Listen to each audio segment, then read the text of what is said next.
Hey, so tonight we're going to dive into what dating was like in the Victorian era. And trust me, if you think modern dating is complicated with all the apps and mixed signals, wait until you hear about the maze of etiquette books, chaperones, and social rules that governed every single interaction between men and women in the 1850s.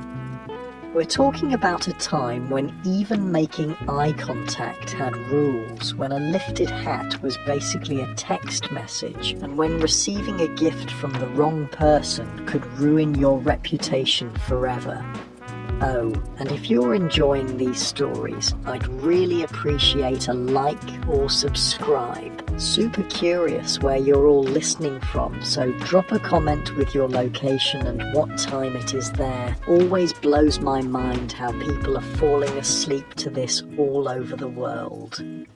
Alright, find that cozy spot, take a nice slow breath and just let your body sink into whatever you're lying on. We're heading back to 1855 London, and trust me, you're gonna be real grateful for that mattress by the time we're done. The Victorians had a saying about making love, but it didn't mean what you think.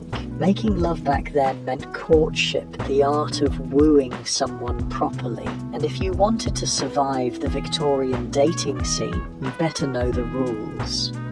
So, congratulations, you just woke up in May of 1855, right in the heart of London. But not the London you know. This is Queen Victoria's London, where coal smoke hangs thick as fog in the morning air, where horse hooves clatter against cobblestones outside your window, and where the smell...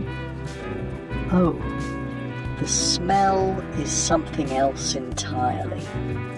The Thames River down the street carries all the waste from 2.5 million people, and on warm days like today, that scent drifts right through your bedroom window. Your nose wrinkles involuntarily as you pull the heavy wool blankets up to your chin. The good news is you're 22 years old and from a respectable middle-class family. Your father owns a small but successful haberdashery shop, which means you've got enough money for decent clothes and food, but not enough to be completely idle. The bad news? You're a woman in 1855, which means your entire future hinges on one thing: finding a suitable husband. And the rules for doing that are about as complicated as learning to waltz while juggling teacups. You stretch your legs under the rough cotton sheets, feeling the weight of the heavy quilt pressing down on your chest. There's no central heating in this house, won't be invented for decades, so every morning starts with the bone-deep chill that seeps through the stone walls.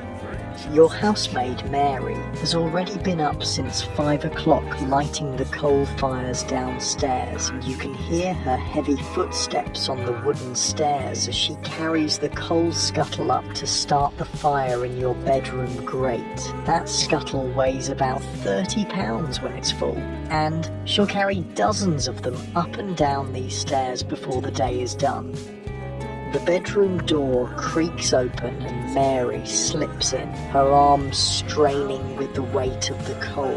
Her hands are already black with soot, and you notice the way she favours her left shoulder, probably strained from all that lifting. She kneels by your fireplace and you watch her skilled hands arrange the kindling and coal with quick, practiced movements. The first spark catches, then spreads, and soon there's a small orange glow pushing back against the morning cold. "Good morning, miss," Mary says, wiping her sooty hands on her apron. "Your mother says you're to dress properly today. The Weatherbees are calling this afternoon and they're bringing their son." Your stomach does a little flip. The Weatherbees. You've heard about their son, Thomas, 26 years old, recently returned from India, where he worked as a clerk for the East India Company. Your mother has been hinting about this visit for weeks, and you know exactly what it means. This isn't just a social call. This is an inspection. You sit up in bed, feeling the cool air hit your shoulders through your cotton nightgown. The fire is already making the room warmer, but it'll be another hour before the chill really leaves. You watch Mary move around the room, laying out your clothes for the day. Not just any clothes, your best day dress, the one made of dark blue wool with tiny mother-of-pearl buttons that took your mother 3 months to save up for. "Mary," you say, your voice still rough with sleep, "what do you know about the Weatherby son?"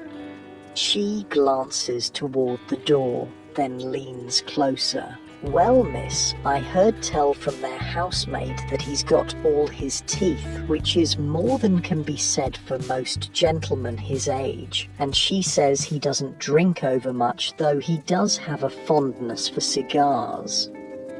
She pauses, arranging your corset on the bed. Course, he's been in India these past 4 years, so he might have picked up some strange ideas about things. The corset, you look at it with resignation. Every morning Mary will lace you into this contraption of whale bones and cotton that squeezes your ribs until you can barely breathe properly. It's designed to give you that perfect hourglass silhouette that's fashionable right now, but it also means you'll spend the entire day feeling like someone's got their hands wrapped around your waist, squeezing gently but persistently. You swing your legs out of bed and your bare feet hit the cold wooden floor. The floorboards are wide planks of oak, polished smooth by decades of use, and they're always cold no matter how warm the fire gets. You stand up and Mary immediately starts unlacing your nightgown. This is normal. Privacy, as you know, it doesn't really exist for women. Mary has seen you naked thousands of times, and she'll continue to dress and undress you until you marry, at which point your husband's valet or your own lady's maid will take over.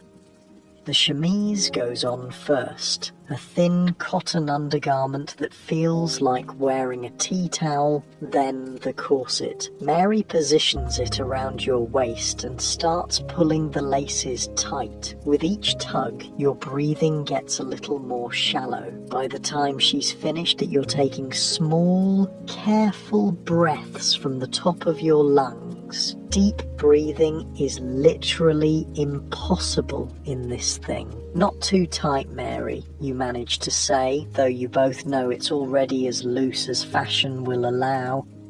"Course not, miss. Your mother specifically said you should be able to speak clearly when the gentleman calls." Next come the layers. First, a bustle pad that ties around your waist, essentially a small pillow that pushes your skirt out behind you in the fashionable bell shape.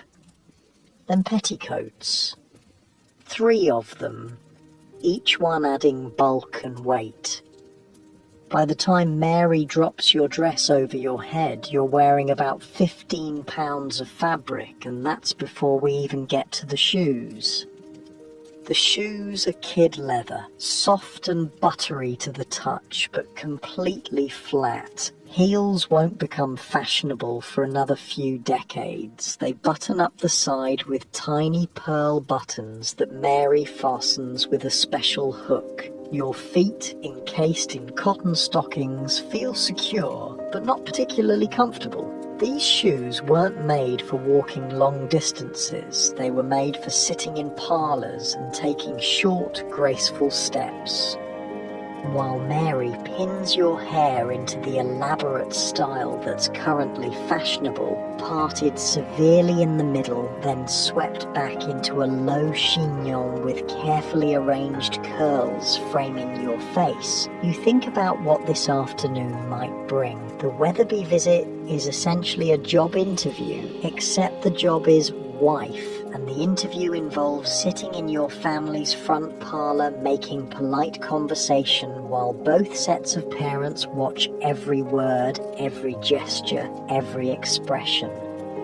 If Thomas Weatherby finds you suitable, he might ask your father for permission to call on you. If your father agrees, then begins the formal courtship process, which could last anywhere from a few weeks to several months. During this time, you'll never be alone with him.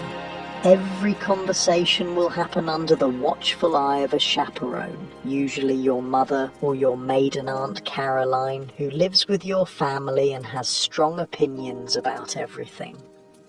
Mary finishes with your hair and steps back to examine her work. You look at yourself in the small hand mirror on your dressing table. The face staring back at you is pale, fashionably so, since tanned skin means you work outdoors like a servant. Your lips are their natural colour, since makeup is considered improper for unmarried ladies. Your eyebrows are your own, dark and well-shaped. The overall effect is meant to suggest innocence, modesty, and good breeding. "You look lovely, miss," Mary says, and you can tell she means it. "Now, shall I bring up your breakfast?" Breakfast arrives on a tray: porridge with a small amount of cream, toast with butter, and tea that's strong enough to strip paint. The porridge is filling but bland. The toast is actually quite good. The bread was baked fresh this morning by the cook, and the tea is exactly what you need to wake up fully. You eat carefully, mindful of your tight corset and the fact that any spill will show on your dark dress. After breakfast, your mother appears in your doorway. At 45, she's still an attractive woman, though the years of childbearing and constant worry about money have etched fine lines around her eyes. She's wearing her second best dress, dark brown wool with black trim, and her hair is arranged in a style similar to yours, but more severe. "Good morning, dear," she says, stepping into your room and closing the door behind her. "We need to have a little talk before this afternoon." You set down your teacup and give her your full attention. These little talks usually contain important information. "Now you know why the Weatherbys are coming," she begins, settling herself on the edge of your bed. "Thomas needs a wife and you need a husband. It's a practical arrangement, but that doesn't mean it can't be a pleasant one if you both conduct yourselves properly." She pauses, smoothing her skirt. "I've been corresponding with Mrs. Weatherby, and she's told me some things about her son that you should know. He's well educated, he has prospects for advancement in his company, and he's saved a considerable amount of money during his time in India. He's also, according to his mother, eager to settle down and start a family." You nod, though your stomach is doing nervous little flips. Starting a family, that's a polite way of referring to the physical aspects of marriage that no one ever discusses directly, but that hover over every courtship like a shadow. Now, there are some rules you absolutely must follow this afternoon, your mother continues. First, you must not accept any gifts from him, no matter how small. A gentleman should not be giving gifts to a lady he's not engaged to, and accepting them suggests that you're encouraging his attentions inappropriately. This is straight from the etiquette books that your mother reads religiously. The Young Lady's Friend, published in 1837, specifically warns that one gift will lead to another and encouragement to offer their hearts to you. Second, you must not touch him in any way. No shaking hands unless he's formally introduced by your father, and even then, keep it brief. If he offers you his arm, you may take it lightly, but otherwise, keep your hands folded in your lap.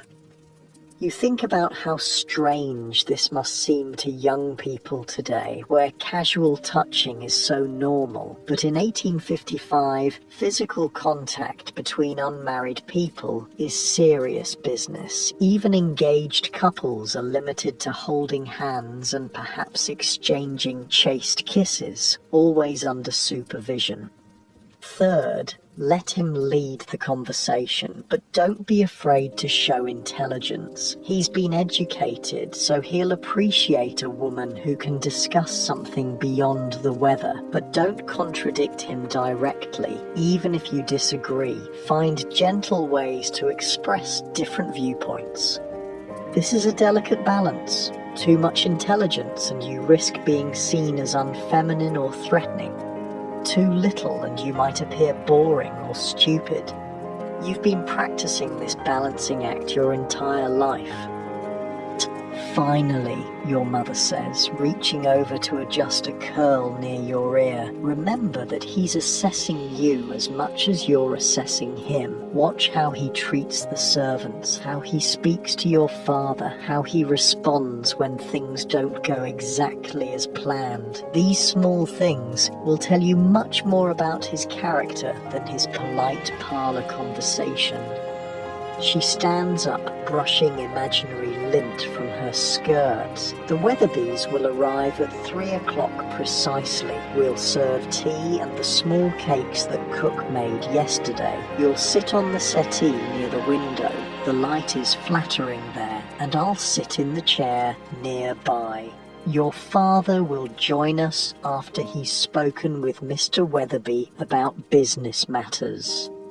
After your mother leaves, you find yourself with several hours to fill before the afternoon's performance. You walk downstairs to the family's small library, really just a room with 2 bookcases and a window seat, and select a volume of poetry. It's socially acceptable for young ladies to read poetry, though novels are still considered somewhat questionable. You settle into the window seat and try to concentrate on the verses, but your mind keeps wandering to the afternoon ahead.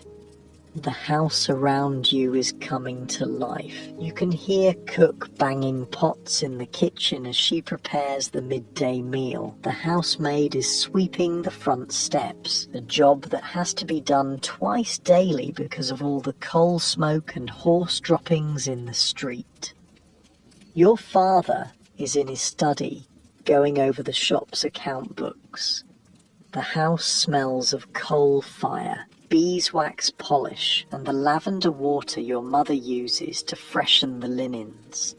Through the window, you watch the street outside. A milk cart rolls by, the driver calling out his wares in a voice that carries clearly through the glass. 2 ladies walk past, their skirts swaying with each step, their arms linked as they chat. They're both wearing the same style of dress as you. Dark colours, full skirts, tight bodices, but you can tell from the quality of their fabric that they come from wealthier families.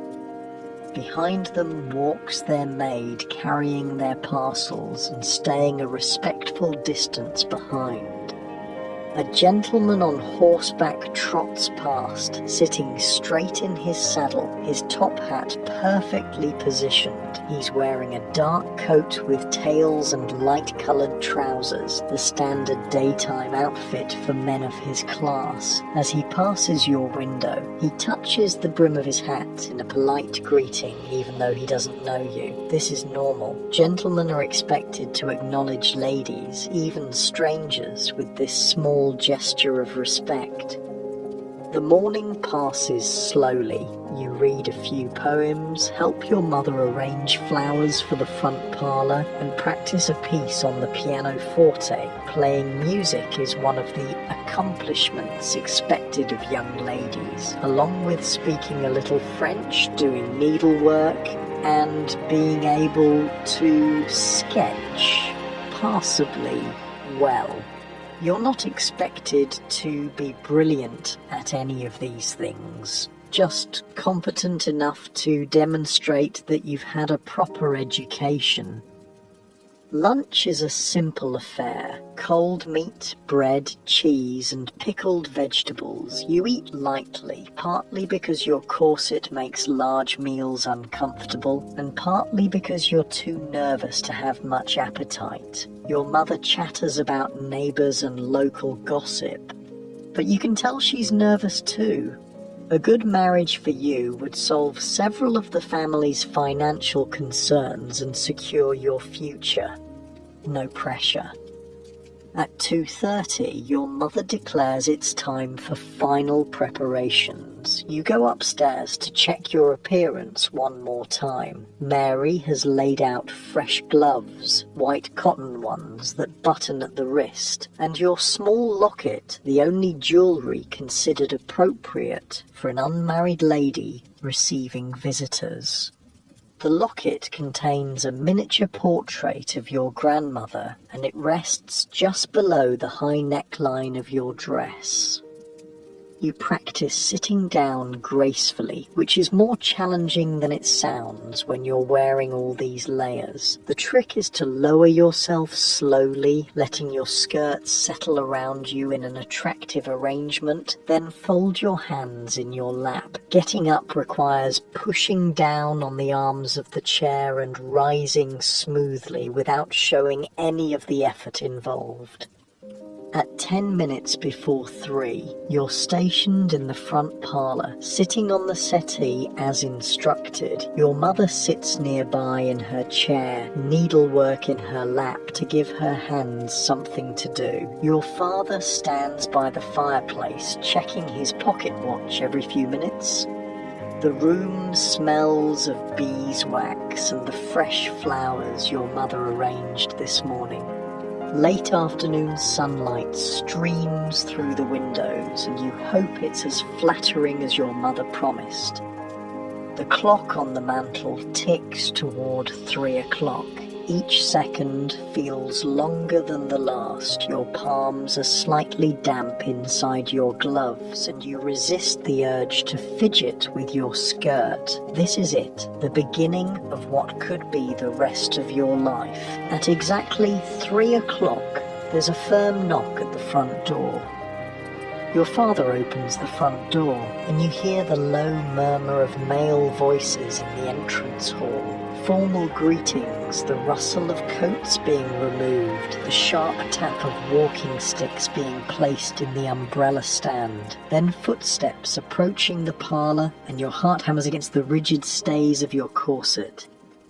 Mr. Weatherby enters first. Thomas's father, a distinguished gentleman with silver whiskers and a slight stoop that suggests hours bent over account books. Behind him comes Mrs. Weatherby, a round woman in burgundy silk whose jewellery catches the afternoon light. And finally, Thomas himself steps through the doorway.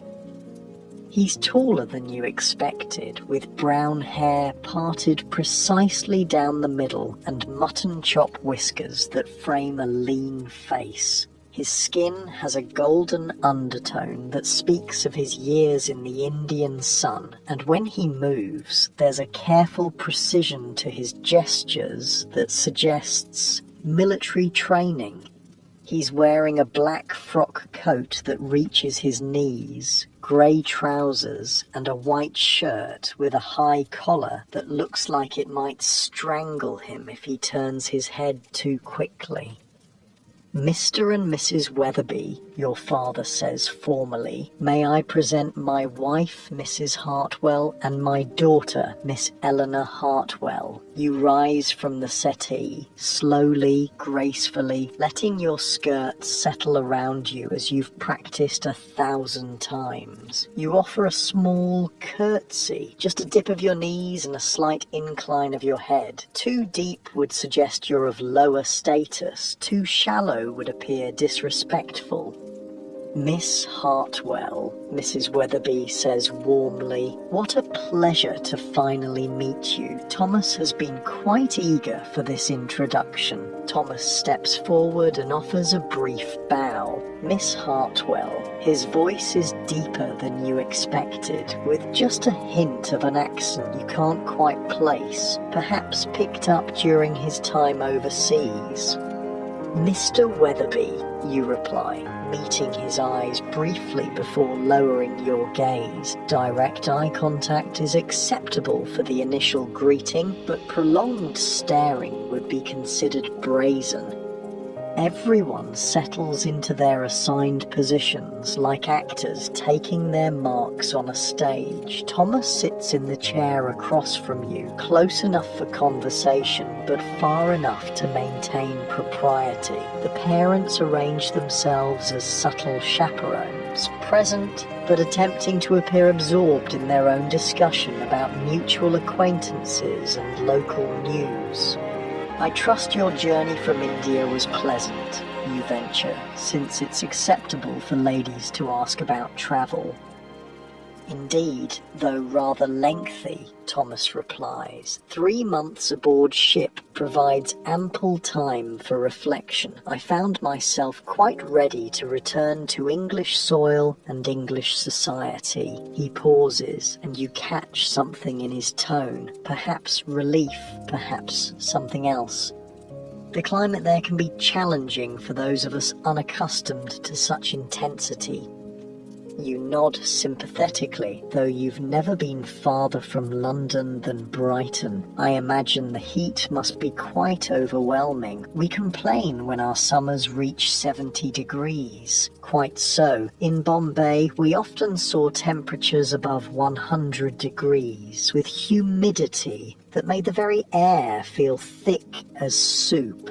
He shifts in his chair, and you notice how he unconsciously loosens his collar just slightly. I confess I developed a great appreciation for English rain during my time away.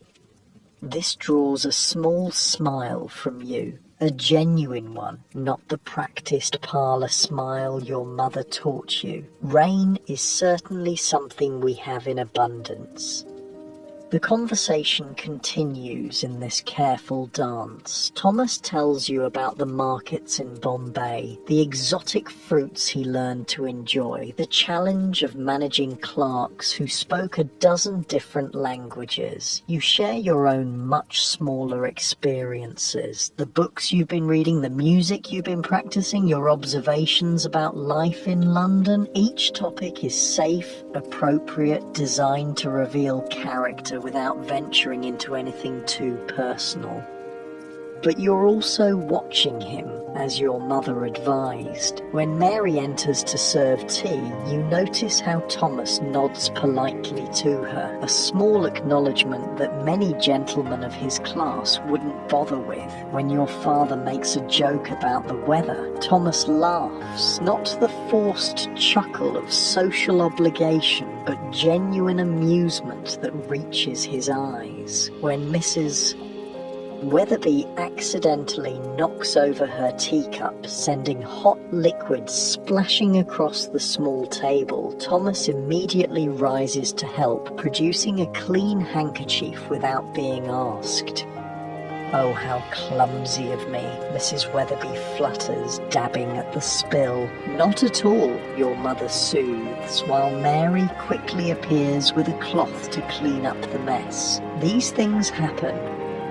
But you've noticed something else. When the teacup clattered to the floor, Thomas flinched. Not just a normal startled response, but something deeper. His hands tensed for just a moment, and his eyes darted toward the door as if assessing an exit route. It lasted only seconds before he regained his composure, but you filed the observation away. Something about sudden loud noises affects him more than it should. The formal portion of the visit lasts exactly 1 hour, as etiquette demands. Any shorter would suggest disinterest, any longer would be presumptuous. As the Weatherbees prepare to leave, Thomas requests a brief word with your father, a conversation that takes place in the hallway, just out of earshot, but visible to everyone in the parlour. Through the doorway, you watch your father nod several times. Thomas gestures occasionally as he speaks, his hands moving with that same careful precision you noticed earlier. After perhaps 5 minutes, they shake hands, and your father's expression suggests the conversation went well. "Miss Hartwell," Thomas says, returning to the parlour, "with your father's permission, I would be honoured to call on you again, perhaps Sunday afternoon, if that would be agreeable." Your heart does a little skip. This is it, the formal beginning of courtship. That would be very pleasant, Mr. Weatherby. After they leave, your mother immediately begins the post-visit analysis. "Well, he seems quite respectable," she says, settling back into her chair. "Good posture, clean fingernails, polite to the servants. And did you notice how he helped when I spilled the tea? Shows consideration." Your father joins the discussion. "He saved quite a respectable sum during his time in India," he reports, "enough to establish a household without requiring assistance from either family, and his prospects with the company appear sound." But you're thinking about that moment when the teacup fell, about the careful way Thomas moved, about the slight tightness around his eyes when he spoke of the challenging climate in India. There are layers here that the formal courtship process isn't designed to reveal. Sunday arrives with unseasonable warmth for late May. You're dressed in your second best gown, pale green cotton with tiny white flowers, a colour that your mother says brings out your eyes. This time there's no corset crisis, no nervous breakfast. You're beginning to understand the rhythm of these visits. Thomas arrives precisely at 2 o'clock, carrying a small bouquet of flowers, acceptable because flowers are temporary and modest, unlike jewellery or books which might suggest too serious an intent. He's dressed more casually today, in a brown coat and lighter trousers, and he seems more relaxed. "Miss Hartwell," he says, offering the flowers with a slight bow. "I noticed these growing in my mother's garden and thought you might enjoy them. They're sweet peas, delicate purple and white blossoms that smell like springtime and innocence. As you take them, your gloved fingers brush his for just an instant, and you feel a small electric shock that has nothing to do with static from your wool dress. They're lovely, you say, burying your face in the fragrant petals to hide the flush you feel rising in your cheeks. Sweet peas are my favourites. I hoped they might be, he says, and there's something in his tone that suggests this choice wasn't as casual as he made it seem. This visit feels different from the first. With the initial formalities out of the way, the conversation flows more naturally. Thomas tells you about his childhood, growing up as the youngest of 4 sons, always trying to prove himself worthy of attention. You share stories about your education, the small school you attended where you learned French and drawing and enough mathematics to manage household accounts. I confess, Thomas says during a lull in the conversation, I find London quite overwhelming after 4 years in smaller communities. The noise, the crowds, the pace of everything. Sometimes I wonder if I've forgotten how to be properly English. There's a vulnerability, in this admission that surprises you. Gentlemen aren't supposed to express uncertainty or weakness, yet here he is, acknowledging that the transition home hasn't been as smooth as expected. Perhaps, you say carefully, it's not about being properly English, but about finding your own way of being English. 4 years is a long time. You've had experiences that most of us can't imagine. He looks at you with something approaching surprise, as if he hadn't expected such understanding. You're very perceptive, Miss Hartwell. Over the following weeks, Sunday visits become routine. Thomas calls every Sunday at 2 o'clock, staying for exactly the prescribed hour. Sometimes you sit in the parlour, sometimes you walk in the small garden behind your house, always with your mother or Aunt Caroline within sight. The conversations grow deeper, more personal, though still bounded by the limits of propriety.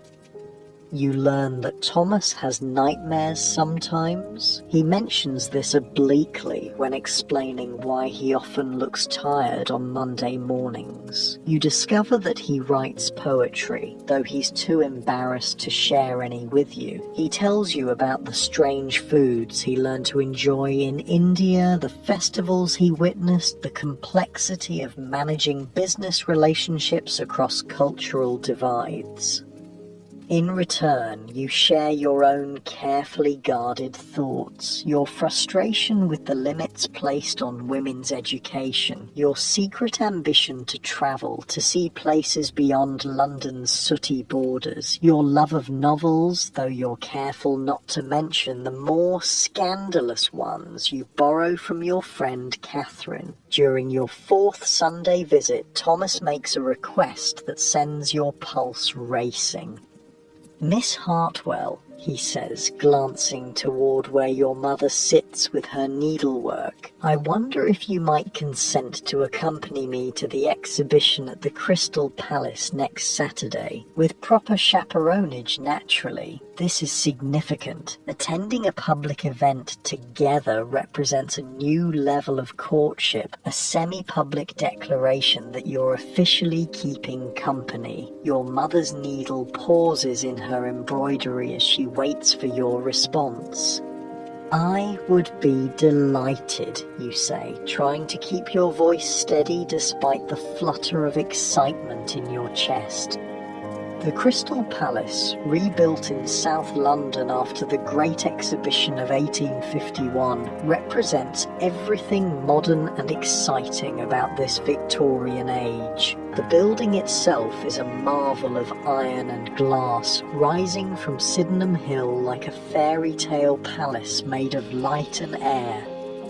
Inside, there are gardens, fountains, exhibits from around the world, and enough wonders to fill days of exploration.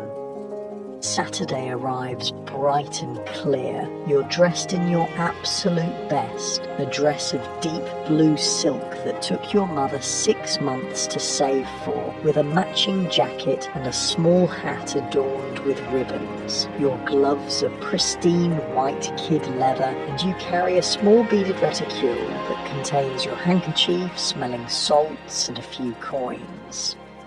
Thomas arrives with a hired carriage, an open landau that will allow for proper supervision while providing the adventure of travelling together. Aunt Caroline, selected as chaperone for her stern demeanour and eagle eyes, settles herself in the facing seat. She's wearing her most forbidding expression and her sharpest hat, the one with the feathers that seem to point accusingly at anyone who might consider impropriety.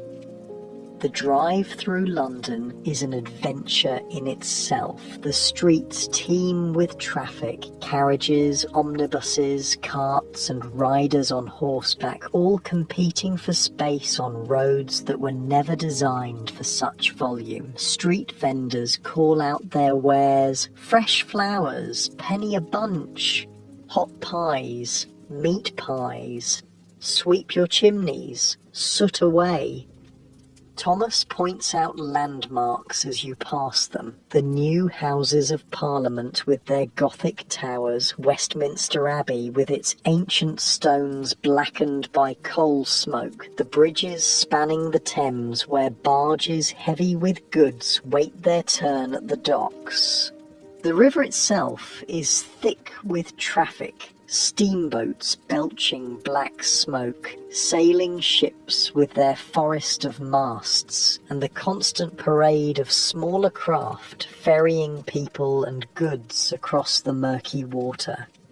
As you travel south of the river, the character of the neighbourhoods changes. Gone are the grand squares and elegant terraces of central London. Here the houses are smaller, crowded closer together, and the air smells of industrial smoke mixed with something less pleasant. The kind of smell that comes from too many people living in too small a space with inadequate sanitation.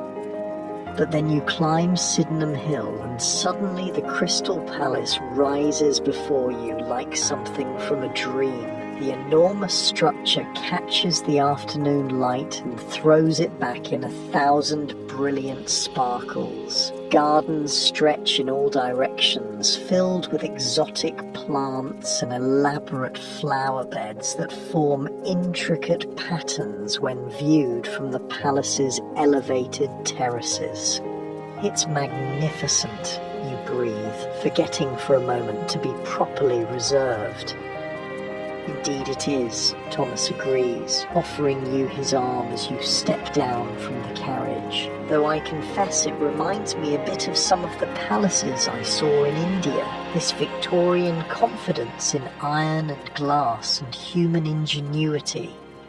Inside the palace, you're immediately overwhelmed by the scale and variety of everything. The central nave stretches seemingly forever, filled with fountains and exotic plants that tower overhead. There are exhibits on every conceivable subject, the latest industrial machinery, collections of butterflies from around the world, displays of native crafts from the far reaches of the British Empire, and artistic installations that blend science with beauty.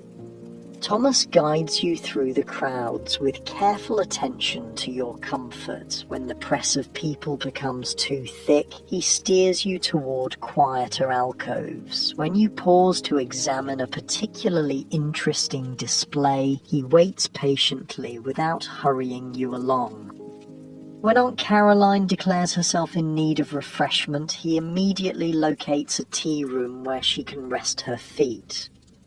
It's during this respite, while Aunt Caroline is occupied with her tea and scones, that Thomas leans slightly closer and speaks in a voice only you can hear. "Miss Hartwell, I hope you won't think me presumptuous, but I find myself growing quite attached to these Saturday excursions and to your company." Your heart stops, then starts again at double speed. This is approaching the territory of declarations, of serious intent. You glance quickly at Aunt Caroline, but she's absorbed in her methodical destruction of a currant scone. "I have enjoyed them as well," you say quietly, your voice barely above a whisper. "I had hoped," he begins, then stops himself. "That is, I wonder if you might consider, but perhaps this is not the proper venue for such discussions." You understand perfectly. He's testing the waters, approaching the question of engagement without actually asking it yet. According to all the rules, such conversations should happen first with your father, then with you, and certainly not in a public tea room with your aunt 3 feet away. "Perhaps," you say carefully, "such discussions might be more appropriately held in a more private setting." The look that passes between you carries enough electricity to power the palace's new gas lights. He understands that you're not rejecting his implied suit, merely suggesting proper protocol, relief and something deeper. Anticipation, affection flicker across his features. The rest of the afternoon passes in a happy blur. You admire tropical birds whose feathers shimmer with colours that have no names. You watch demonstrations of new photographic techniques that can capture a person's image in mere minutes rather than hours. You sample exotic fruits whose flavours transport you briefly to distant countries you'll likely never see. But underneath all the wonder and excitement, there's a deeper current running between you and Thomas, a sense of approaching change, of decisions that will reshape your entire future. By the time you return home as the sun sets over London's smoky skyline, you know that everything is about to shift. Tuesday evening arrives with a thunderstorm that rattles the windows and sends sheets of rain hammering against the glass. You're in the parlour with your mother, working on embroidery by lamplight when the front doorbell rings. It's past 8 o'clock, far too late for social calls. So when Mary appears in the doorway looking flustered, you know something significant is happening. "Begging your pardon, ma'am," Mary says to your mother, "but Mr. Thomas Weatherby is at the door, says he needs to speak with the master urgently." Your mother's eyebrows rise nearly to her hairline. Your father appears from his study, newspaper still in hand, looking equally puzzled. Through the parlour window you can see Thomas's hired carriage waiting in the rain, the horse stamping impatiently as water streams from its mane. "Show him into the study," your father says after a moment's consideration. "Eleanor, you and your mother remain here." But of course you strain to hear every sound from across the hall. The murmur of male voices, serious and low, your father's occasional "indeed," and Thomas's longer responses that you can't quite make out. The conversation lasts nearly 20 minutes, an eternity when you're sitting with your embroidery hoop forgotten in your lap, your heart beating fast enough to make the cameo brooch on your collar tremble. Finally, footsteps approach the parlour. Your father enters alone, but his expression gives everything away before he speaks. "Eleanor," he says, and there's satisfaction in his voice mixed with something that might be relief.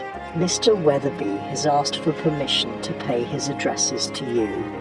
I have given my consent." The embroidery hoop slides from your nerveless fingers and hits the floor with a soft thud. This is it. Thomas wants to marry you. After 6 weeks of careful courtship, he's ready to make it official. He wishes to speak with you tomorrow afternoon, your father continues. "I told him to call at 2 o'clock. Your mother will be present, naturally, but he'll be permitted to make his proposal directly to you." Your mother lets out a little squeak of excitement that she immediately tries to suppress. "Oh, Eleanor, we must decide what you'll wear, and we should have cook prepare something special, and perhaps we should move the good china from the cabinet to—" "Mother," you interrupt gently, though your own excitement is making your hands shake slightly. "Perhaps we should see what he has to say first." But you already know what Thomas will say. The question isn't whether he'll propose, it's whether you're truly ready to accept him. Marriage in 1855 isn't like stepping into a relationship you can leave if things don't work out. Once you say yes, your legal existence essentially disappears. Your property becomes his property, your money becomes his money, even your children, if you have them, belong legally to him rather than to you. Yet, what choice do you really have?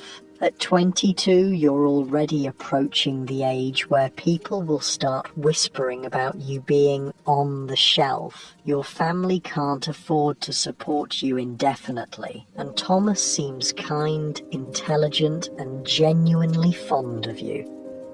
In a world where many marriages are purely business arrangements, the prospect of affection feels like tremendous good fortune. Wednesday crawls by with agonizing slowness. You change clothes 3 times before settling on a dress of soft grey wool with violet trim. Serious enough to show you understand the gravity of the occasion, but pretty enough to remind Thomas why he's proposing in the first place. Your hair refuses to cooperate, and Mary has to pin and repin the complicated braided style twice before it stays properly. At precisely 2 o'clock, Thomas arrives carrying a small velvet box that makes your stomach perform acrobatics. He's wearing his best black coat and a fresh white shirt with a collar so stiff it looks like it might cut his throat if he turns his head wrong. His hands are shaking just slightly as he removes his gloves. "Miss Hartwell," he says formally, though his eyes are warm. "Mrs. Hartwell." He nods to your mother, who has positioned herself in the corner chair with her needlework, close enough to supervise, but far enough to provide the illusion of privacy. You sit on the edge of the settee, your back straight, your hands folded in your lap. Thomas takes the chair across from you, the same arrangement as those first visits, but now everything feels different, electric, final. "Miss Hartwell," Thomas begins, then stops and takes a deep breath. "Eleanor, if I may, I have spoken with your father, and with your permission, I would like to speak directly to your heart. This is the moment when everything changes." You nod, not trusting your voice. "These past weeks of knowing you have been among the happiest of my life," he continues, his voice gaining confidence. "Your intelligence, your kindness, your strength of character, all of these qualities have made me realize that I cannot imagine my future without you in it." He slides from his chair to one knee beside the settee, the velvet box now openly displayed in his hands. "Eleanor Hartwell, would you do me the tremendous honor of becoming my wife?"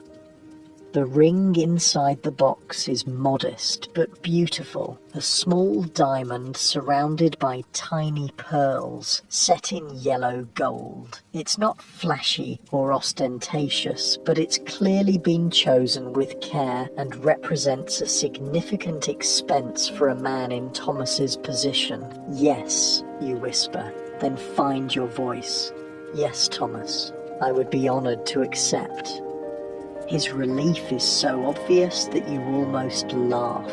He takes your left hand in his, the first time you've touched without gloves, and slides the ring onto your 4th finger. His hands are warm and slightly rough, probably from his years overseas, and the touch sends a little shiver up your arm.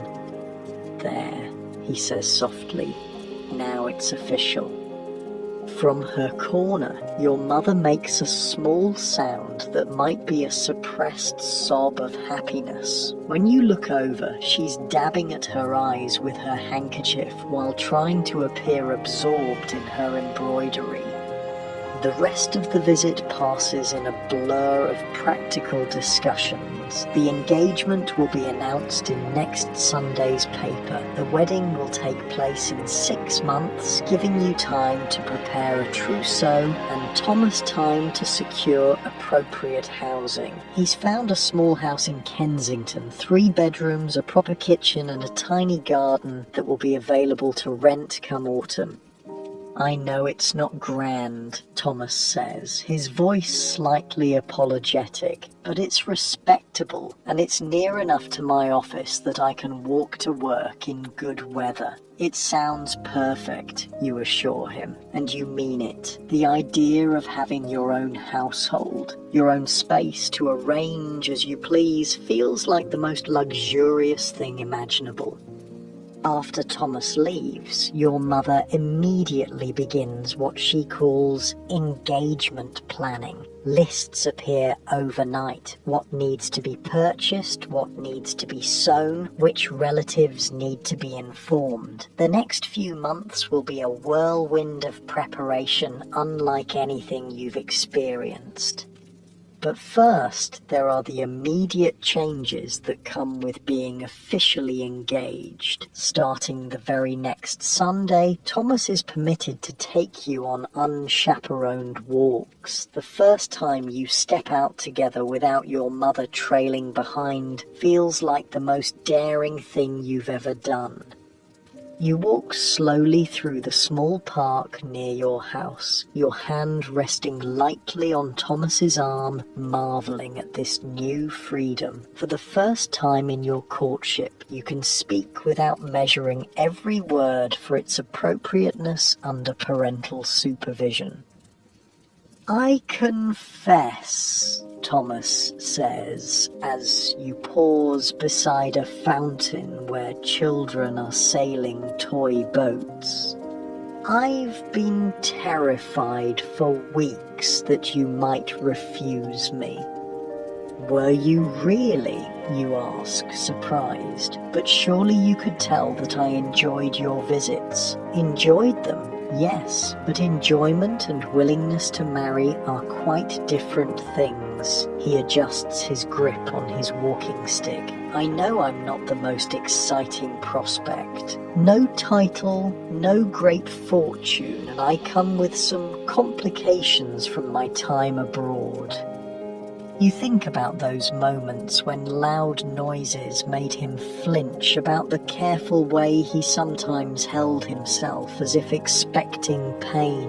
"Everyone has complications, Thomas. The important thing is whether two people can face them together." He stops walking and looks at you with an expression you can't quite read. "You're very wise for someone so young."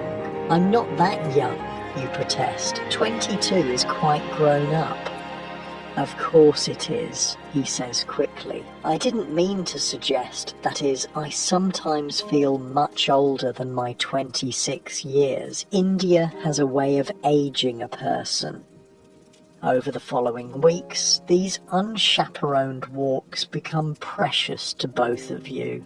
Away from the formal constraints of parlour visits, Thomas begins to reveal more of himself. He tells you about the fever that nearly killed him during his second year in Bombay, about the colleague who cheated him out of a promotion, about the overwhelming relief he felt when the ship carrying him home finally cleared the harbour. You share your own secrets in return. Your fear that you're not naturally maternal enough to be a good mother. Your frustration with the limitations placed on women's education. Your secret dream of learning to paint with real skill, not just the watercolour dabbling considered appropriate for ladies. "Perhaps," Thomas suggests one afternoon as you sit on a bench watching sparrows hop around your feet, "you could take proper painting lessons after we're married. We won't be wealthy, but we should be comfortable enough for small luxuries." The casual way he says after we're married makes your stomach flutter. It's becoming real, this future you're planning together.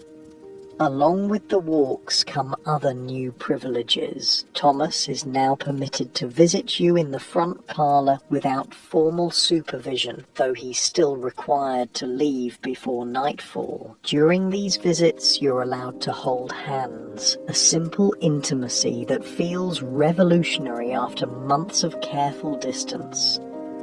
The first time Thomas takes your hand in yours, you're sitting on the settee looking through a book of engravings he's brought to show you scenes from India. His fingers intertwine with yours, warm and slightly calloused, and you're amazed by how natural it feels. "Is this proper?" you ask, though you make no move to pull away. "Perfectly proper for an engaged couple," he assures you. "Though I admit it feels rather scandalous after all those weeks of keeping my hands to myself." You laugh, and the sound seems to surprise both of you. It's been a long time since you've laughed freely in Thomas's presence. Most of your interactions have been so careful, so measured, but engagement has brought a new ease to your relationship. The letters start arriving the very week of your engagement. According to Victorian tradition, engaged couples are expected to write to each other regularly, especially when separated by business or family obligations. Thomas's work requires him to travel to the company's offices in Manchester for a week, and suddenly you're learning to express your feelings on paper. My dear Eleanor, his first letter begins. I have been gone only 2 days, yet I find myself missing our conversations more than I anticipated. Manchester is a busy city, full of the noise and smoke of industry, but I confess I would trade all its bustling energy for another quiet walk through your neighbourhood park. You spend an entire evening crafting your response, filling 3 pages with your own careful handwriting. You tell him about the books you're reading, the changes your mother is making to the house in preparation for the wedding, the small daily details that seem meaningful when shared with someone who cares about them. These letters become the foundation of your deepening relationship. In writing, Thomas is more eloquent than in person, less constrained by the formal requirements of polite conversation. He writes about his hopes for your marriage, his plans for the house in Kensington, his gradual readjustment to English life after his years abroad. You discover that you too express yourself more freely in writing. You tell him about your fears as well as your hopes, your questions about what married life will actually entail, your excitement about having a home of your own to manage. The gift exchanges begin in earnest as well. Beyond the engagement ring, Thomas presents you with a small locket containing his photograph, a formal portrait showing him in his best coat, looking serious and slightly younger than his actual age. You reciprocate with your own photograph, taken at a studio in town, wearing your best dress and your most composed expression. But the most intimate gift is yet to come. On a rainy Thursday afternoon in July, Thomas appears at your door carrying a small wrapped package. "This is rather unconventional," he says, looking slightly embarrassed as he hands it to you, "but I thought you might appreciate it." Inside the package is a leather-bound journal, its pages blank and waiting. But what makes it special is the inscription on the first page, written in Thomas's careful script, for Eleanor to record all the thoughts too precious for ordinary conversation. You run your fingers over the smooth leather cover, touched by the thoughtfulness of the gift. "It's beautiful, Thomas. Thank you." "I have one just like it," he admits. "I thought perhaps we might both keep journals during our engagement, not to share necessarily, but to help us think through all the changes ahead." That night, alone in your bedroom, you make the first entry in your new journal. You write about the strange mixture of excitement and terror that comes with approaching marriage, about your growing affection for Thomas, about the overwhelming nature of all the decisions that need to be made. The summer passes in a blur of preparation and anticipation. Your mother drags you to endless fittings for your wedding dress and the new clothes that will form your married wardrobe. The dress itself is a confection of white silk and Brussels lace that cost more than your father's shop earns in 2 months, but it's considered essential for maintaining the family's social standing.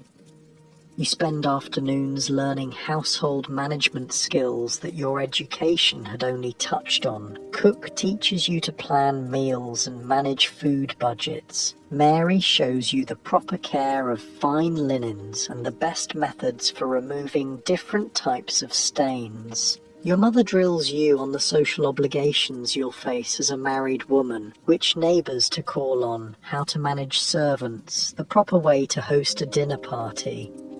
But perhaps the most important education comes from the married women in your family and social circle. Your Aunt Margaret, who has been married for 15 years, takes you aside for a series of conversations that no one else seems willing to have. Marriage, she tells you bluntly, is not like the novels make it seem. There will be wonderful moments, certainly, but there will also be difficult ones. Your husband will have moods you don't understand. You'll have days when you wonder what you've gotten yourself into. The important thing is to remember that building a life together takes time and patience. She pauses, studying your face. And Eleanor, there are aspects of married life that no one discusses directly, but that you need to understand. The physical aspects. Your face burns with embarrassment, but you force yourself to listen as Aunt Margaret explains in careful euphemisms what will be expected of you as a wife. It's not the romantic picture painted by the poetry you've read, but it's practical information you desperately need. As summer turns to autumn, your wedding date approaches with alarming speed. The house in Kensington has been secured, and Thomas takes you to see it on a crisp September afternoon. It's smaller than your family home, but bright and cheerful, with large windows that let in plenty of light and a garden just big enough for a small vegetable patch. The kitchen is modern, Thomas points out, opening cabinets to show off the built-in storage. And there's a proper range for cooking, not just an open hearth. You run your hands over the wooden countertops, imagining yourself preparing meals here, managing your own household. It's thrilling and terrifying in equal measure. It's perfect, you tell him, and mean it. This will be your domain, your responsibility, your home. 2 weeks before the wedding, Thomas makes an unusual request. He asks if you would consider cutting a lock of your hair for him to keep, a token that will be with him always. It's a common custom among engaged couples, but still feels incredibly intimate. You sit in front of your dressing table mirror while Mary carefully cuts a small section of hair from behind your ear, where it won't be missed. The dark strands feel silky and alive in your palm as you wrap them in tissue paper.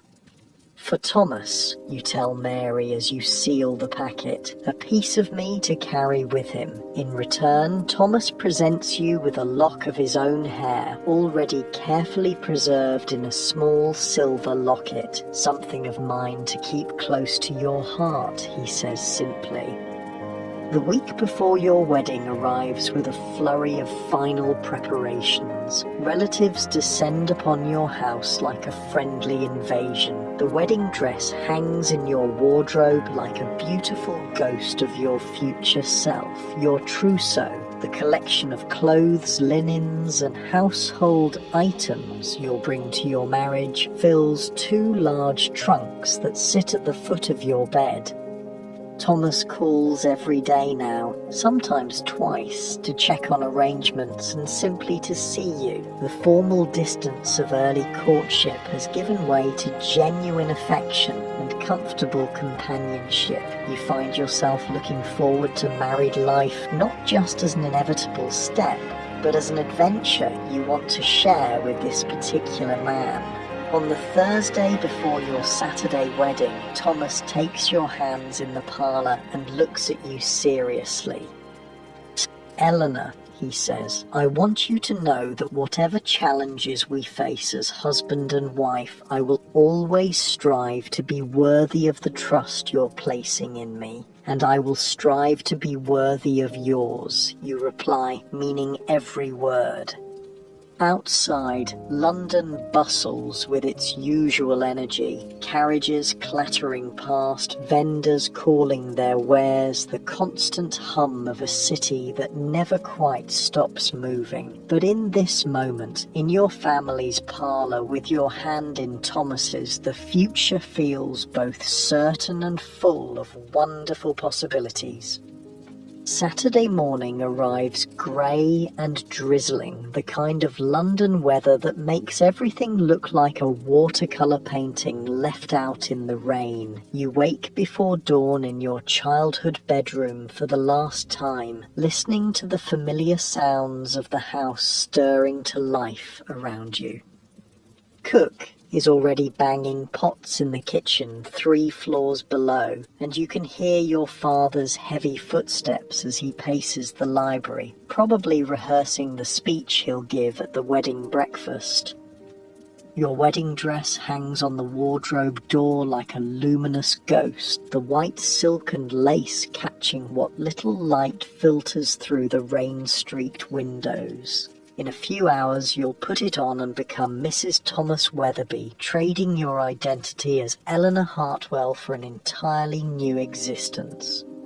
Mary appears with your breakfast tray, but the usual porridge has been replaced with delicate toast points and weak tea, your mother's concession to the likelihood that your nervous stomach won't tolerate anything heavier. Your hands shake slightly as you lift the teacup, and you notice Mary watching you with something between excitement and sympathy. "Nervous, miss?" she asks softly as she begins laying out your undergarments. Terrified, you admit, then immediately feel guilty for the confession. Young ladies are supposed to approach marriage with joy and anticipation, not gut-churning fear, but Mary just nods knowingly. "That's natural, miss. My sister said the same thing on her wedding morning. Said she felt like she was about to jump off a cliff without knowing what was at the bottom." The comparison doesn't exactly reassure you, but there's something comforting about knowing that other women have felt this same mixture of excitement and panic. Your mother bustles in shortly after breakfast, already dressed in her best gown of deep purple silk, a colour that shows her status as mother of the bride, while remaining appropriately subdued. Behind her comes Aunt Caroline, your cousin Margaret, and Mrs. Patterson from next door, all armed with pins and ribbons and strong opinions about how your hair should be arranged.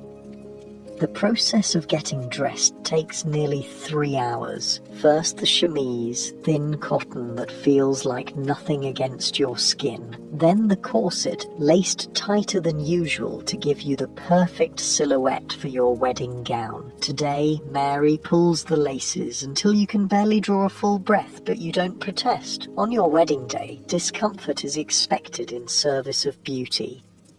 The bustle comes next, larger than your everyday one and designed to support the massive train of your wedding dress. 3 crinolines follow, each one adding volume and weight until you feel like you're wearing a small tent. By the time the actual dress slides over your head, you're already tired from the sheer physical effort of carrying all these layers.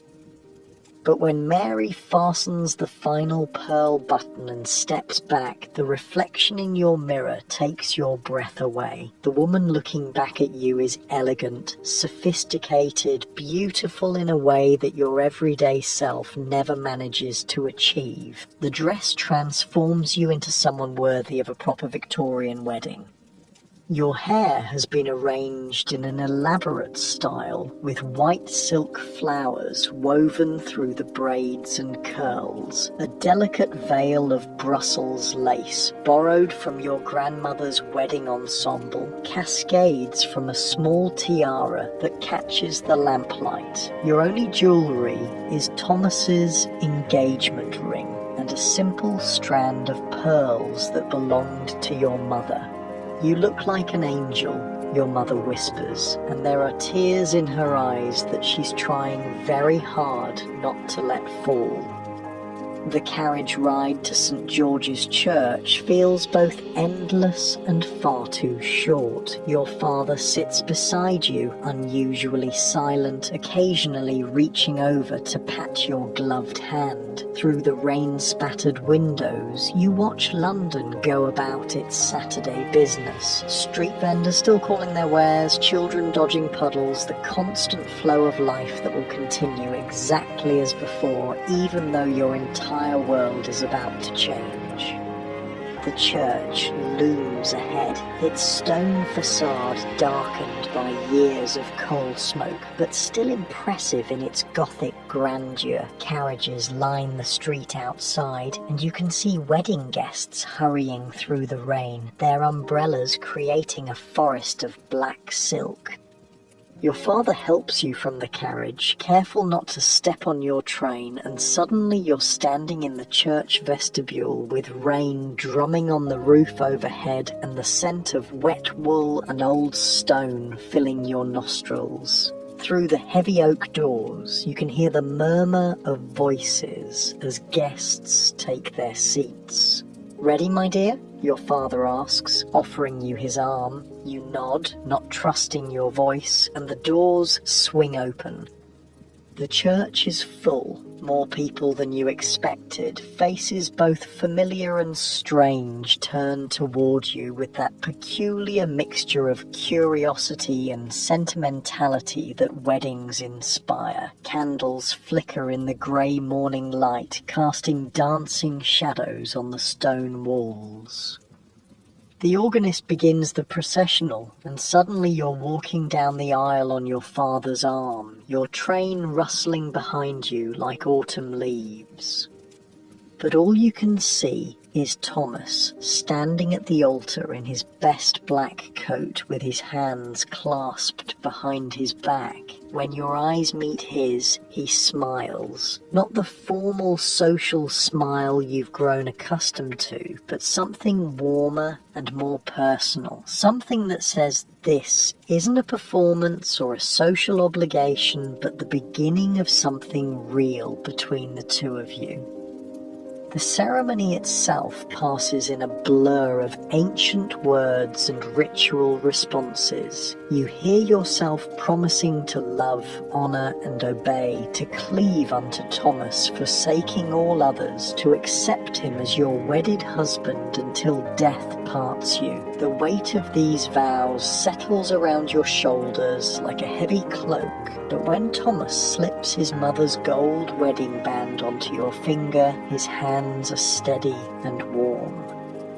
"I now pronounce you man and wife," the rector declares, and suddenly it's official. You are married. You belong to Thomas now, legally and socially and in every way that matters to Victorian society. The kiss Thomas gives you is brief and chaste, appropriate for a church full of witnesses, but you feel the promise of more intimate moments in the gentle pressure of his lips against yours. When you turn to face the congregation as Mr. and Mrs. Weatherby, the world looks slightly different than it did an hour ago. The wedding breakfast takes place at your family home, which has been transformed for the occasion. The dining room table groans under the weight of an elaborate feast. Roasted fowl, ham glazed with honey, fresh bread still warm from the oven, jellies and custards, and a three-tiered cake decorated with sugar flowers that look almost real enough to smell.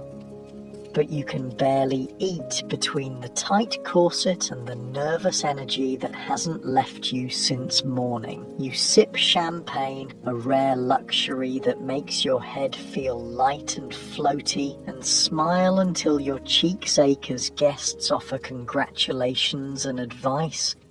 Uncle William, slightly red-faced from his own encounters with the champagne, insists on giving an impromptu speech about the sanctity of marriage and the duties of wives. Aunt Margaret regales you with stories about the early days of her own marriage, most of which involve domestic disasters and misunderstandings that seem hilarious in retrospect, but probably weren't at the time. Thomas stays close to your side throughout the reception, occasionally touching your hand or murmuring reassurances when the social obligations become overwhelming. You notice how he deflects the more intrusive questions about your wedding trip and future plans, protecting your privacy even in the midst of celebration. As the afternoon wears on and the guests begin to drift away, the reality of what comes next starts to settle in. Tonight, you'll sleep in your new home as Thomas's wife. The physical intimacies that Aunt Margaret alluded to in her careful conversations will become reality. The abstract concept of marriage will transform into daily domestic life with this man you've known for only a few months.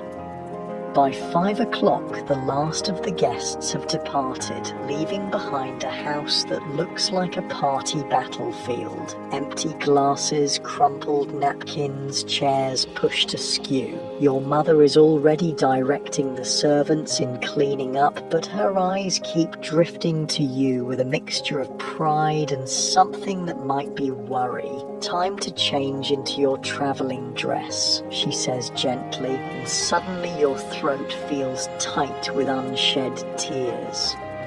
The travelling dress is practical dark green wool with a matching jacket, designed for the carriage ride to your new home and the beginning of your new life. As Mary unlaces your wedding gown for the last time, you feel like you're shedding one identity and stepping into another.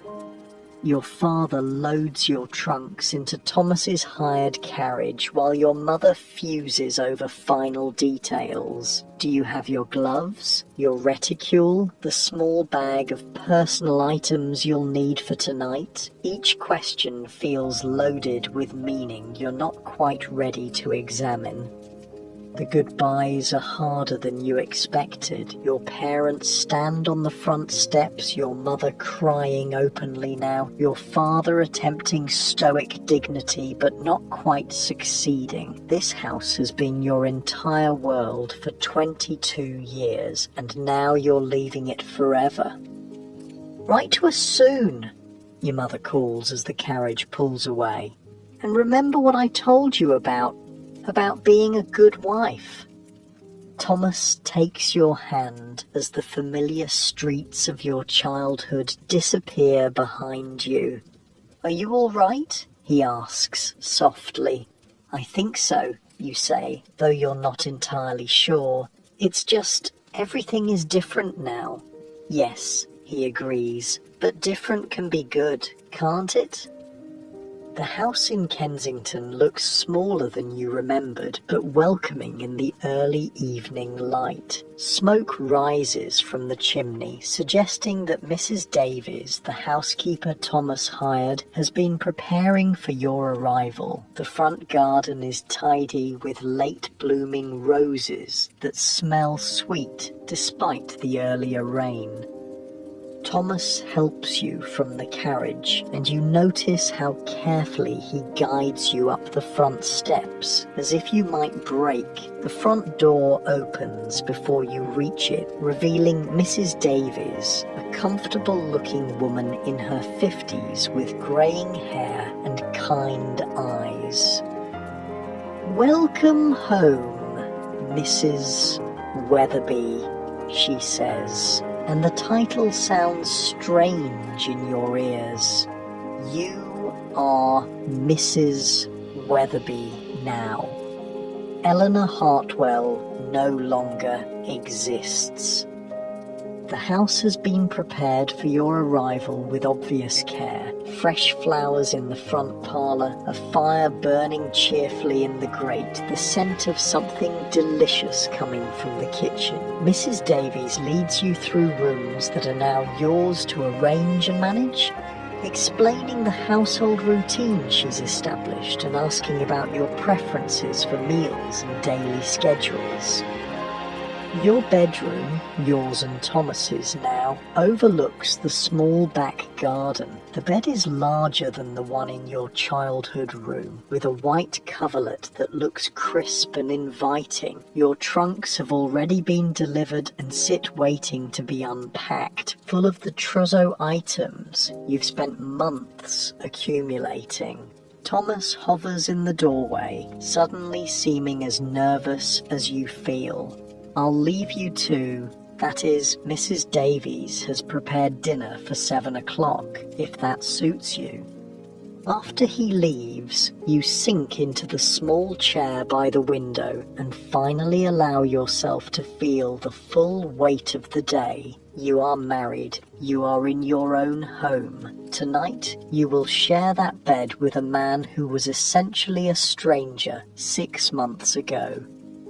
Mrs. Davies appears with a tea tray and the offer to help you unpack, but you find yourself craving a few minutes of solitude to process everything that's happened. She seems to understand, bustling away with promises to call you when dinner is ready.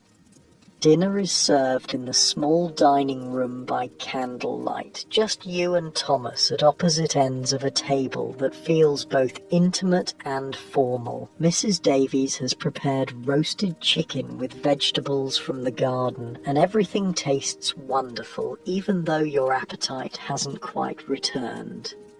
Thomas tells you about the arrangements he's made for your first week of marriage. No visitors, no social obligations, just time for the two of you to adjust to living together. He's taken leave from his office, an unusual step that shows how seriously he's taking this transition. I thought we might spend tomorrow arranging the books in the library, he suggests over the custard dessert. And perhaps you'd like to see the kitchen properly to discuss meal planning with Mrs. Davies. These mundane domestic details feel both overwhelming and reassuring. This is what marriage actually is, not the romance of novels or the drama of wedding ceremonies, but the daily business of sharing a life with another person. After dinner, you sit together in the parlour, Thomas reading aloud from the evening paper while you attempt to focus on your embroidery, but the domestic tranquility feels fragile, underpinned by your awareness of what's expected to happen when you retire for the night. At 9 o'clock, Mrs. Davies appears to bank the fires and secure the house for the evening. She bids you both good night with a meaningful look that makes your cheeks burn, and suddenly you're alone with your husband in your new home. Eleanor, Thomas says softly, setting aside his paper, I want you to know that is, I understand this is all very new for you. We needn't, that is, there's no pressure for anything to happen quickly. His consideration touches you deeply, even as it highlights the strangeness of your situation. You know each other well enough to feel genuine affection, but not well enough to navigate intimate physical relationship without awkwardness. Thank you, you whisper. That means a great deal to me. When you finally go upstairs together, Thomas shows you the small dressing room where he'll change into his nightclothes, giving you privacy to prepare for bed. Alone in the bedroom, you trade your travelling dress for the fine cotton nightgown that was part of your trousseau, then sit at the dressing table to brush your hair. In the mirror, you watch yourself performing this nightly ritual in a new setting. The woman looking back at you is the same as always, but everything around her has changed. This is your room now, your mirror, your bed, your life. When Thomas returns, wearing a cotton nightshirt and dressing gown, you're sitting on the edge of the bed feeling shy and uncertain. He moves carefully, respectfully, settling on the other side of the bed with space between you. "Eleanor," he says quietly, "I meant what I said downstairs. We have our whole lives to figure this out together." You turn to look at him in the dim light from the bedside candle. His hair is slightly mussed, his face serious but kind. This is your husband. This gentle, patient man is yours now, and you are his. "I know," you say, "and I'm grateful for your patience."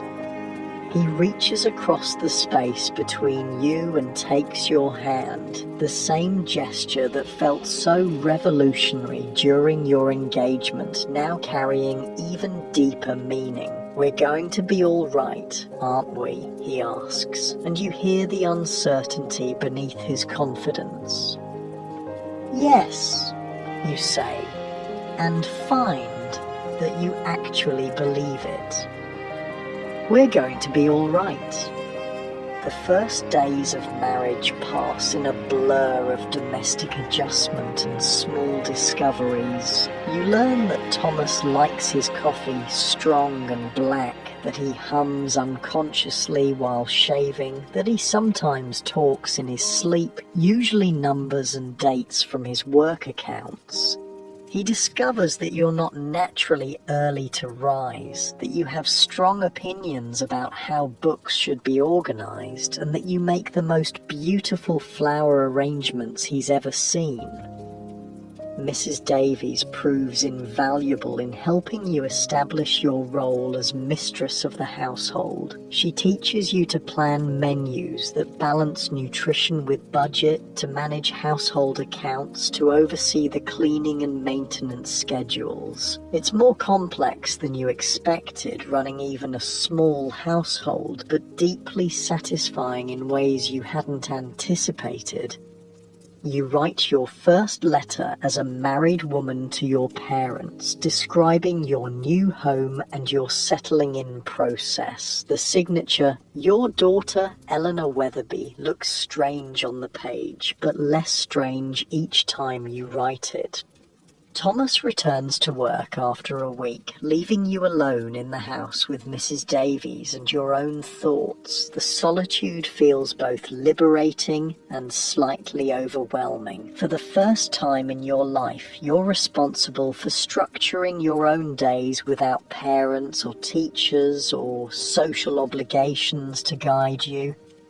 You spend the morning rearranging the parlour furniture to better catch the light from the windows. After lunch, you walk to the nearby shops to introduce yourself to the local merchants as Mrs. Weatherby of Elm Street. The baker, the grocer, the fishmonger all treat you with the respect due to a respectable married woman, and you begin to understand the social weight that comes with your new status.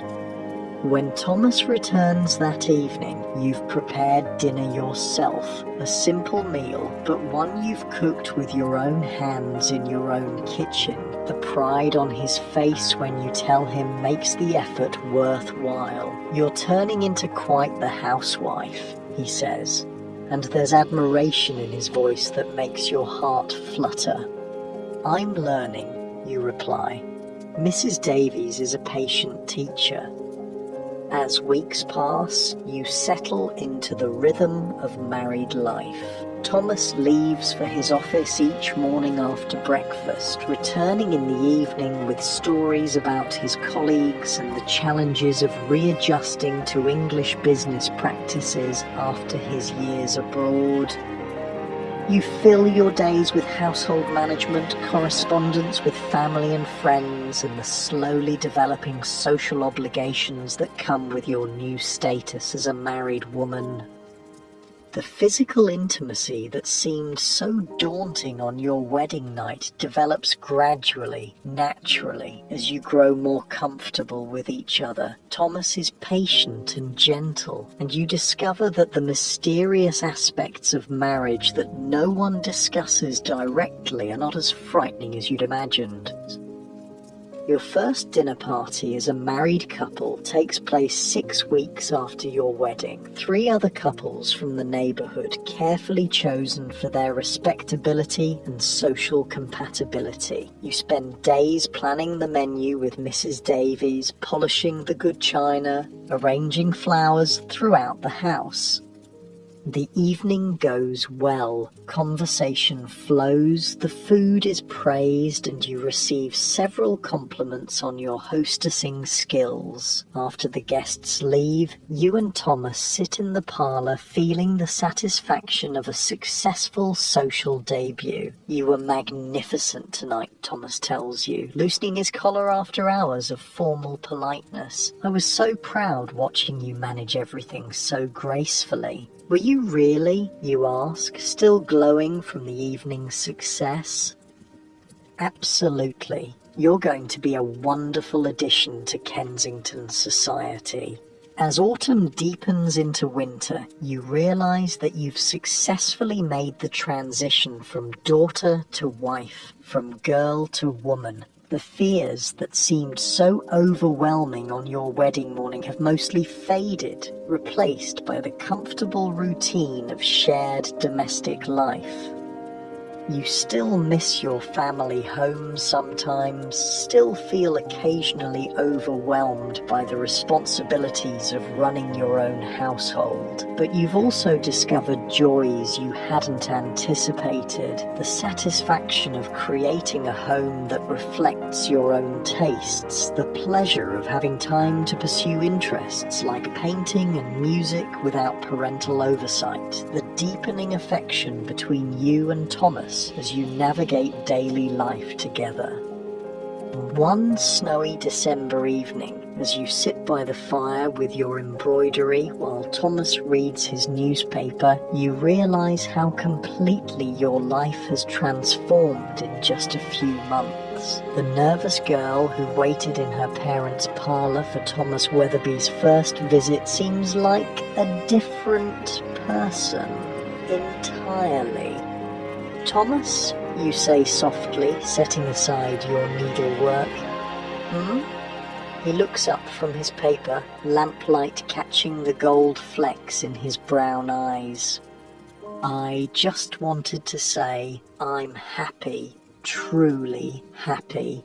His smile spreads slowly across his face, transforming his serious expression into something warm and boyish. "So am I, my dear, so am I." Outside, London sleeps under its blanket of snow, but inside your small house in Kensington, you've built something precious together, a life that's entirely your own. Spring arrives early in 1856, bringing with it the kind of soft warmth that makes London's sooty buildings look almost beautiful. You're in your garden, kneeling among the emerging daffodils with dirt under your fingernails and sunshine warming your shoulders through your cottonwork dress. This is a freedom you never had as an unmarried woman, the simple pleasure of getting your hands dirty in your own soil. Thomas finds you there when he returns from work, looking delighted rather than scandalised by your dishevelled appearance. "You look like you've been wrestling with the earth and winning," he says, settling beside you on the small wooden bench he built last month.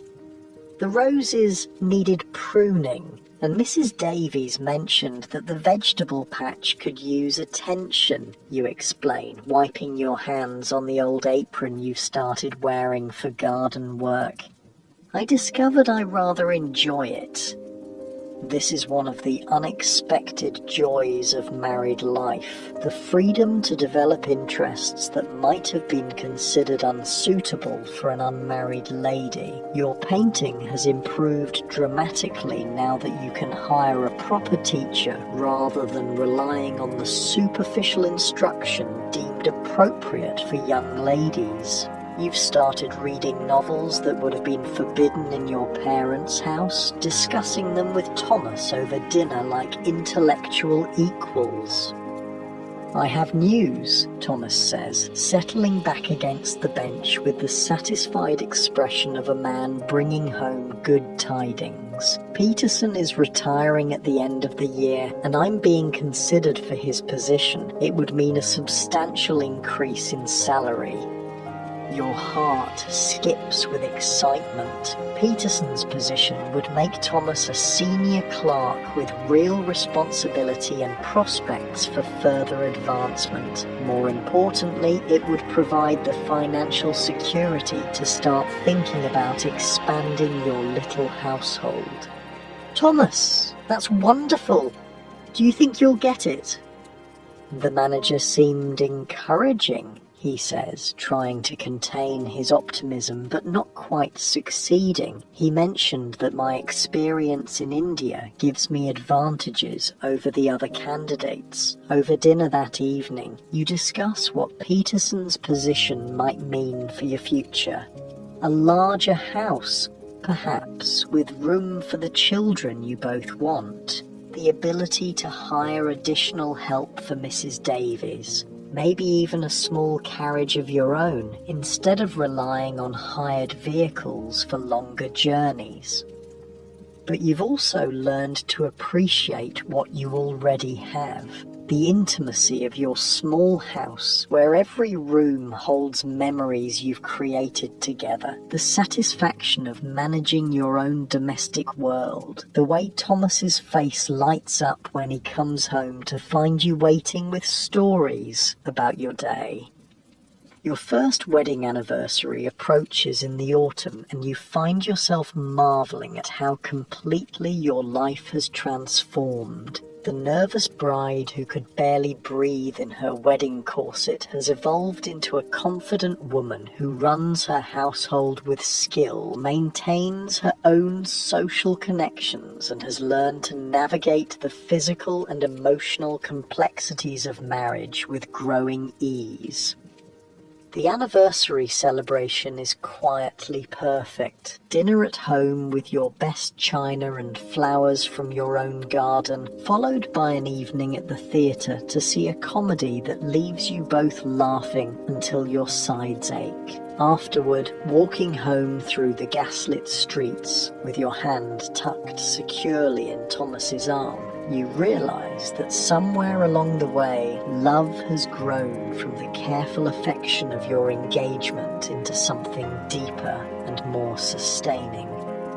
Do you ever think about how we met, you ask, as you pause under a street lamp to admire the golden light it casts on the autumn leaves? Often, Thomas admits. I remember thinking you looked terrified that first afternoon. I was worried you might faint. I was terrified. You laugh. I'd never spoken to a man I wasn't related to without my mother hovering 3 feet away. And there you were, asking about my reading and actually listening to the answers. You were the first woman I'd met who spoke to me like I was a person rather than a potential husband, he says, his voice growing more serious. Most of the other young ladies I was introduced to seemed more interested in my prospects than in me. This honesty is another gift of marriage, the ability to speak frankly about feelings and experiences that social convention would never have allowed during courtship. You've learned that Thomas sometimes still wakes from nightmares about his time in India, that he occasionally struggles with melancholy during London's grey winter months. He's discovered that you have a quick temper when truly provoked, that you can be stubbornly independent about household decisions, and that you sometimes cry over novels even when you know the characters aren't real. These imperfections, rather than diminishing your affection, have somehow deepened it. Love, you've learned, isn't the dramatic passion of romance novels, but the steady comfort of being truly known by another person. Winter brings unexpected challenges when Thomas falls ill with a fever that keeps him bedridden for nearly 2 weeks. For the first time, you experience the fear that comes with genuine partnership, the terrifying realization that your happiness depends on another person's well-being.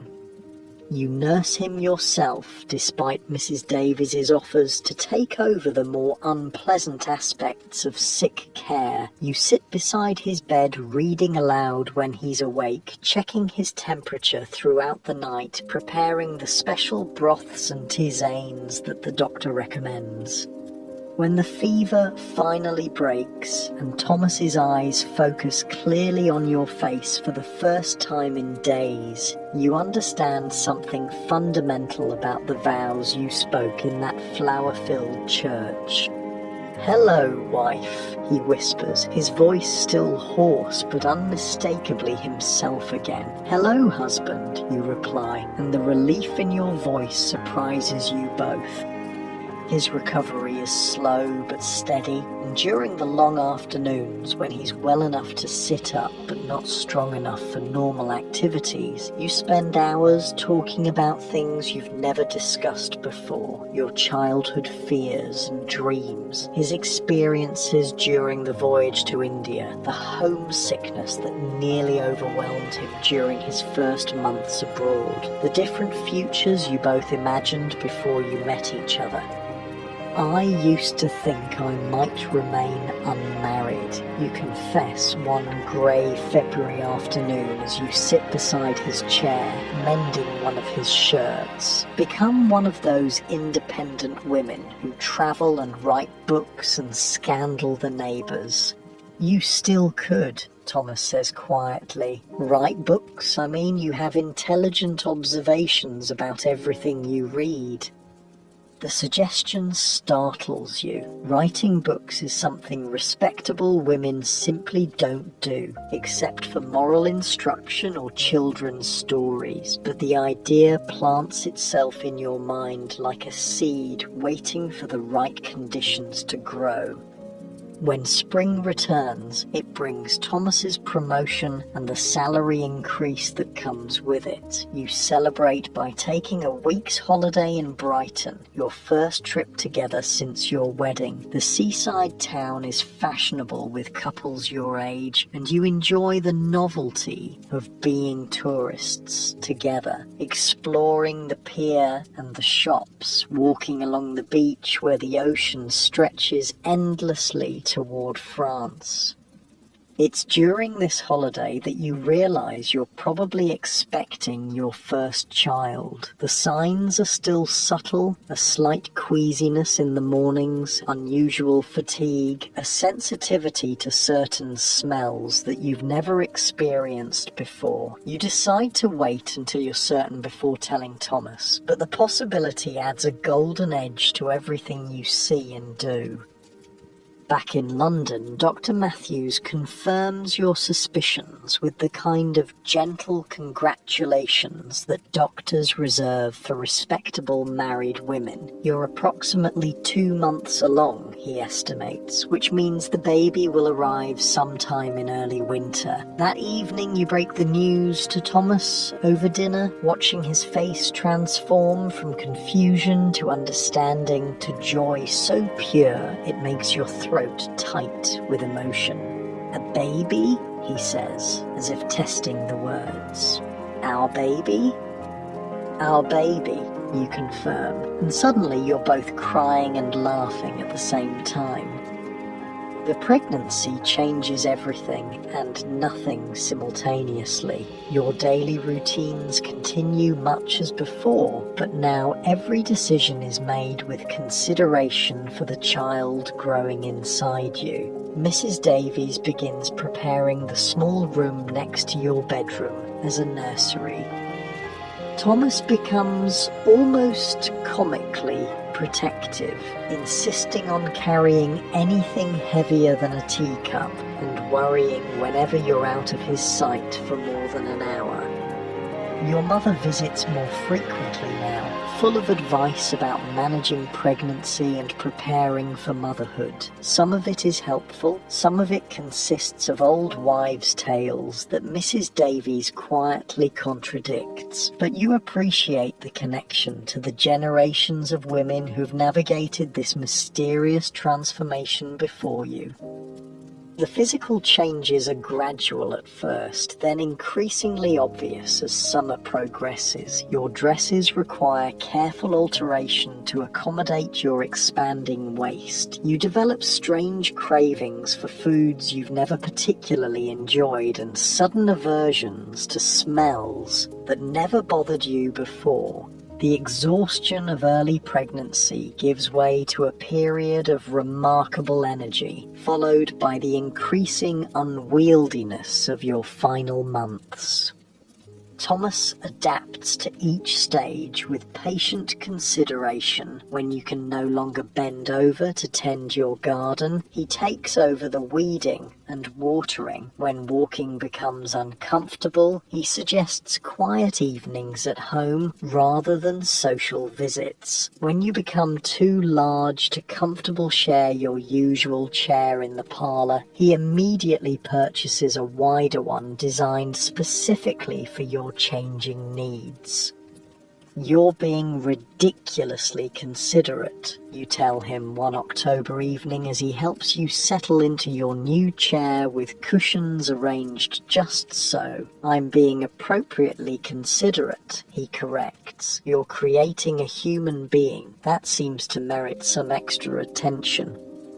The baby arrives on a snowy December morning, 3 days after your second wedding anniversary. The labour is long and difficult, but when Dr. Matthews finally places your daughter in your arms, the pain becomes irrelevant. She's perfectly formed and remarkably alert, with Thomas's brown eyes and what promises to be your stubborn chin.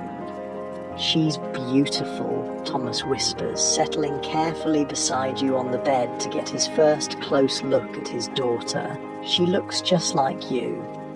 "She looks like herself," you say, marvelling at the tiny fingers that grip yours with surprising strength. "Hello, little one. We've been waiting for you."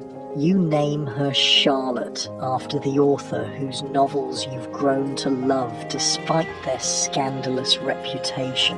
Charlotte Weatherby, a name that sounds both proper and slightly adventurous, which seems fitting for a daughter who arrived during a blizzard with obvious opinions about the timing.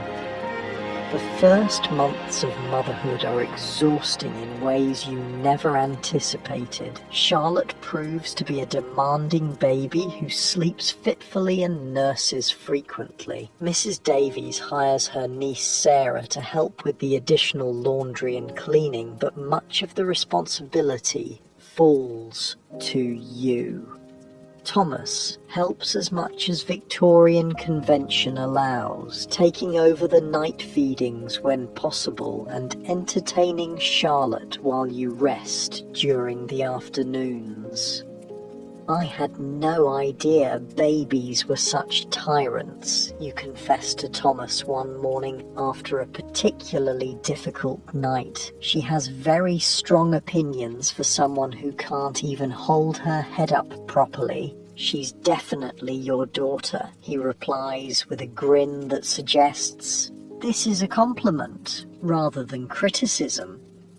As Charlotte grows from demanding newborn to alert infant to curious toddler, your household settles into new rhythms. Thomas's career continues to advance. Peterson's position has led to additional responsibilities and the promise of further promotion. You've started writing in earnest, beginning with articles for women's magazines about household management and child rearing, then gradually moving toward more ambitious projects. Your second child, James, arrives when Charlotte is 2 years old, followed 18 months later by little Mary. The house in Kensington, once perfectly adequate for 2 people, becomes delightfully chaotic with 3 small children and the additional staff needed to manage them. By your 5th wedding anniversary, you've become pillars of your small community. Thomas serves on the church vestry and the local school board. You organise charitable events for poor mothers and children, drawing on your own experience to advocate for practical assistance rather than moral lectures. Your dinner parties are known for their lively conversation and excellent food, and young couples often seek your advice about the early challenges of marriage.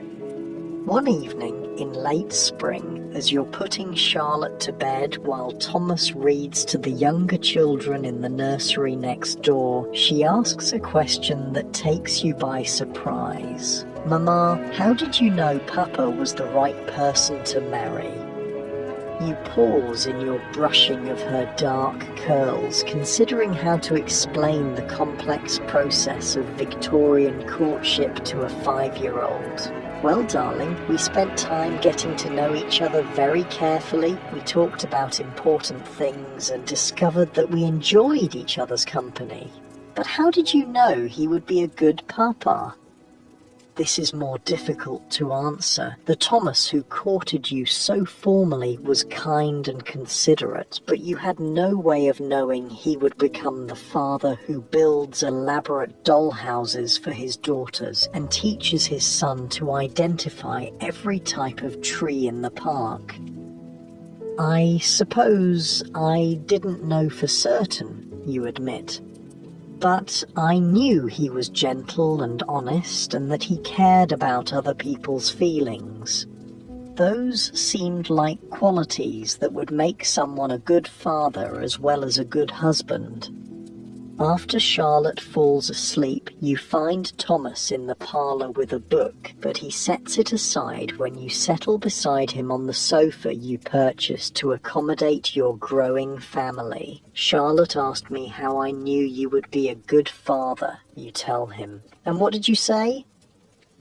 "That I recognised the qualities that matter. Kindness, honesty, consideration for others." You pause, studying his face in the lamplight.